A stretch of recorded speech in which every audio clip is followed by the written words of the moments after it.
Nessa questão, nós temos uma progressão aritmética e sabemos que o quarto termo vale 19 e que o décimo termo vale 28. E a gente precisa descobrir o valor do 16º termo. Perceba que nesse caso você não sabe qual o valor da razão, mas isso é fácil de calcular. Você viu na videoaula referente a essa unidade que quando eu pego um termo qualquer e acrescento n menos p vezes a razão, eu obtenho o termo que ocupa a posição n. Então nós vamos aplicar essa ideia aqui.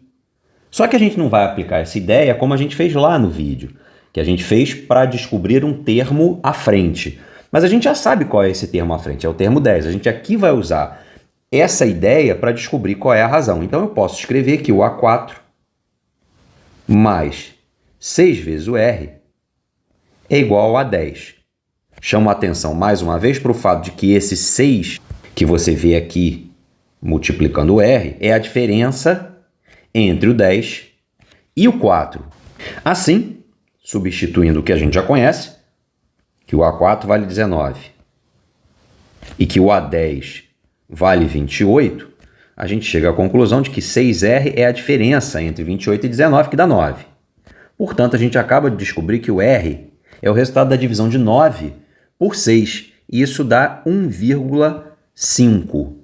Agora a gente vai repetir o raciocínio usando o A10 e o A16. Agora a gente não sabe quem é o A16, mas a gente já sabe qual é a razão. Então, podemos escrever que o A10 mais 6 vezes R é igual ao A16.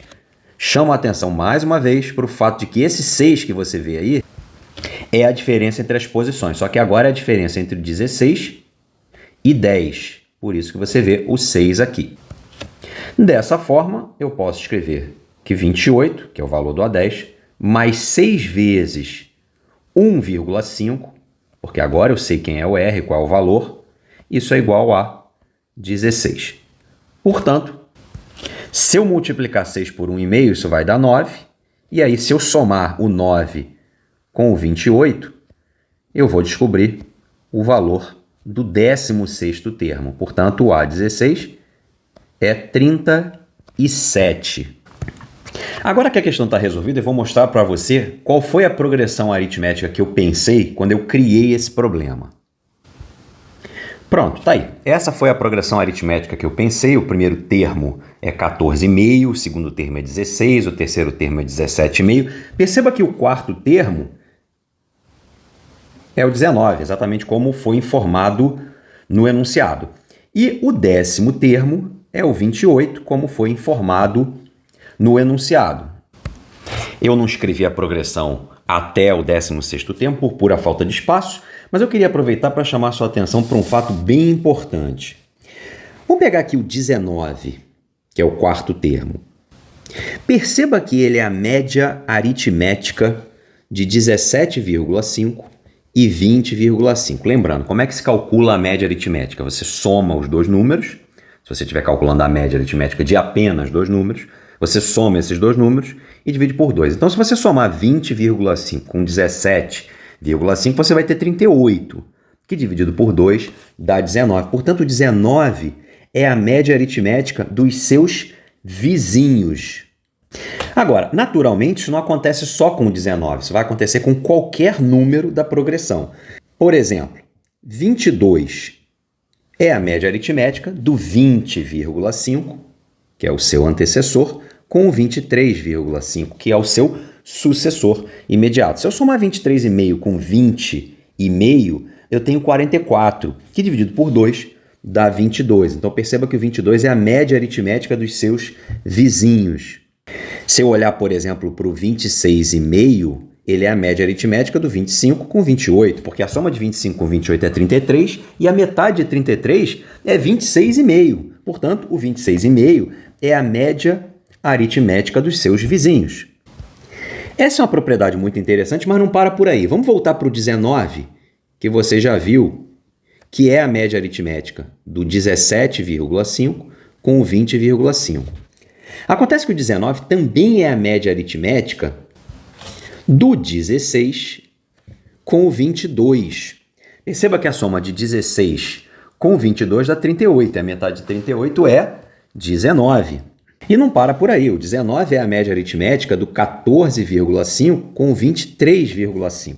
Então, a conclusão que a gente chega aqui é que quando você olha para um determinado número de uma progressão aritmética, ele não só é a média aritmética dos seus vizinhos, como também é a média aritmética dos seus equidistantes.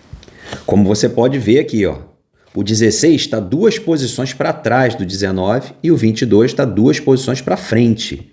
Por isso a gente diz que o 16 e o 22 formam um par equidistante do 19. A mesma coisa vai acontecer com o 14,5, que está 3 posições atrás do 19, e o 23,5 está 3 posições à frente do 19. Por isso a gente diz que o 14,5 e o 23,5 formam um par equidistante do 19. Assim, a gente pode afirmar que um termo da PA é sempre a média aritmética do par equidistante. É claro que isso não se aplica ao primeiro termo, porque não tem ninguém antes do primeiro termo. E nem se aplica ao último termo, porque não há ninguém depois do último termo. Mas tirando essas restrições que estão nas extremidades, você pode afirmar isso para todos os outros termos da progressão aritmética. E, dependendo da posição que esse número esteja, haverá mais do que um par de equidistantes. E como é que a gente faz para identificar um par de equidistantes sem escrever um por um os termos da progressão? É simples. Aqui a gente está olhando para o quarto termo. O 14,5, por exemplo, é o A1. E o seu par equidistante é o A7. Perceba que 1 e 7 são números cuja média aritmética é 4. Então, usando a média aritmética aplicada à posição, na verdade às posições, aos índices, que aparecem sempre como números subscritos, você consegue identificar quais são os pares equidistantes para um determinado termo da progressão aritmética. Essa ideia me permite, então, resolver essa questão, que você já resolveu aí comigo, de uma forma muito mais simples. Porque, note, a posição do 19 é a posição 4. E a gente está buscando o termo que ocupa a posição 16. Mas espera aí, 4 e 16 dão média aritmética igual a 10. Por quê? 4 mais 16 é 20, 20 dividido por 2 é 10. Então, o A4 e o A16 são equidistantes do A10. Isso quer dizer que eu poderia ter resolvido essa questão de uma maneira muito mais simples. Se eu tivesse previamente identificado que há uma relação aí de equidistância, eu simplesmente escreveria que o A10 é a média aritmética do A4 com o A16.